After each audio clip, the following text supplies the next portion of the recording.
Mike Salmon here, just following off my previous video where we were looking at how to calculate the heat requirements for a room using a Mears domestic heating calculator. If you followed that video, you should have had an answer around 1.61 kilowatts, and if you didn't, then let me know and we can talk about it. Okay, so next we're going to look at radiator, boiler, flow rate, pipe sizing, pump selection. So now this part of the calculator here, the radiator sizing, you only do this if you're looking at a radiator catalogue that is listing outputs based on a 60 degrees mean water temperature to air temperature difference, which will be an 80 degrees mean water temperature and a 20 degrees room temperature. And if you are doing, and say you want to operate at a 50 degrees temperature difference, which would be an 80 degrees flow, 60 degrees return and 20 degrees room temperature, what we'll do, if we go to our 1.61 kilowatt radiator, okay, and we select, if the radiator output is listed based on a 60 degrees mean water temperature to air temperature difference, and we want it to operate at 50, then we actually need a 2 kilowatt radiator from that catalogue, and we can plus 10% on for contingencies such as intermittent heating. Okay, but if you are looking at a catalogue which is actually based on the same operating temperatures that you're going to design for, such as I find that most of these are actually based on a 50 degrees temperature difference, then you do not need to do this part of the calculator. Personally, I operate on a design for a 39 degrees temperature difference design conditions, which is a 70 degrees flow temperature, 50 degrees return temperature and 21 degrees room temperature.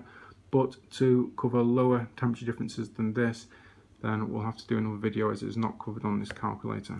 Okay, so next we're going to look at flow rate. Okay, now when we're looking at the flow rate, we want to start with the total flow rate for the system. So say we had a 19 kilowatt boiler. We are gonna, on a 20 degree temperature difference across the flow and return, we're gonna match that up here. Okay, and you can see, there we go, see 20 kilowatt boiler, 20 degrees temperature difference flow to return. Okay, you can see here it's suggesting a provisional pipe size of 22 millimeter and a flow rate of 0.25 kilograms per second. Kilograms per second is the same as liters per second. Okay, now what you'll find is they've included a 10% contingency in this, so if you do the mass flow rate calculation longhand, this is actually 10% extra, which is quite consistent throughout this calculator. It does aim to be 10% over longhand methods, can be over the top, it can be handy for contingencies, but personally I don't add contingency onto mass flow rate calculations.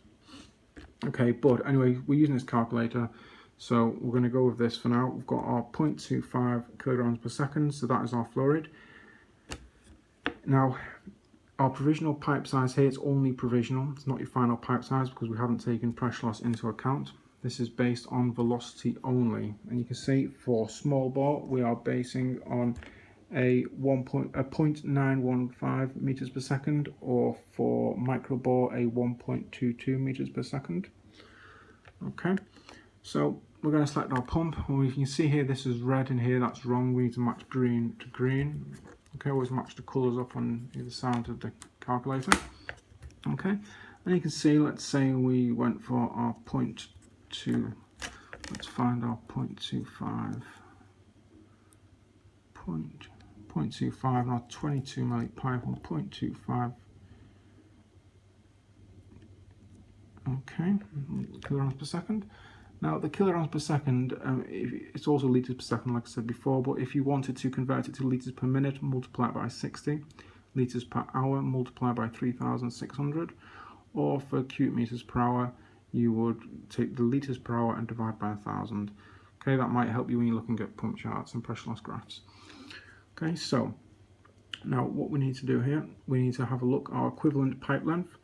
Okay, so you can see for small bore it's the actual pipe length plus 25%, or for micro bore it would be plus 10%. This is for fittings. I would always add on your boiler resistance separately, as most modern boilers it's very high resistance. It's going to take up the majority of your pump.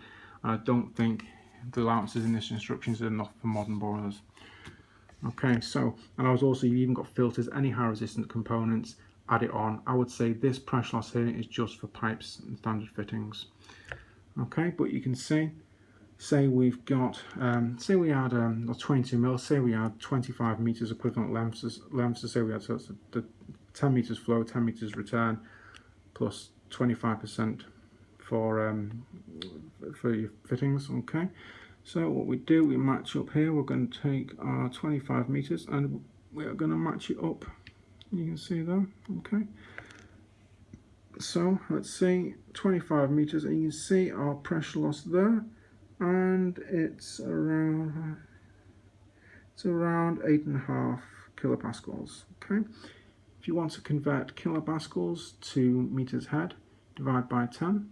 Okay, so 1 kilopascal is 0.1 meters head, or you also may want to convert it to millibar, where you would multiply by 10, so 1 kilopascal is 10 millibar.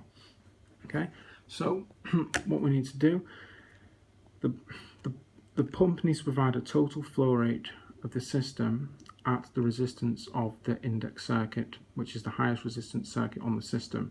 So we need to work out the pressure losses, we need to add them up, flow to return, and we need to do it for every circuit. So say flow to return from the boiler to the first T around the branch, back to obviously back around the boiler, and that's that pressure loss. We need to take that into account. We need to do that for every circuit on the system.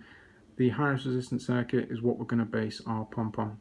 Okay, and you want to select a pump that is based on that's going to cover that flow rate at that pressure loss at around 2/3 the way up the pump curve, not at maximum capacity or not way oversized. If you've got an unduly high resistance circuit, say you've got one circuit which has got much higher resistance than the others, then you should really increase the pipe size to avoid selecting a bigger pump just for one circuit. Okay, but this is down to your engineering judgment. If you think you should increase the pipe size to take the pressure loss away from one circuit, then that's good to do, particularly with domestic boilers often have built-in pumps these days, and we want to work with them. You can be fitting additional pumps, and you will want to with underfloor heating particularly, but mostly for domestic boilers and radiators we work to the boiler pump. Okay, obviously if it's a heat-only open vent boiler, it doesn't have a built-in pump, we do all this and we select the best suited pump. Okay, so I hope that helps, and any questions just ask. Thank you.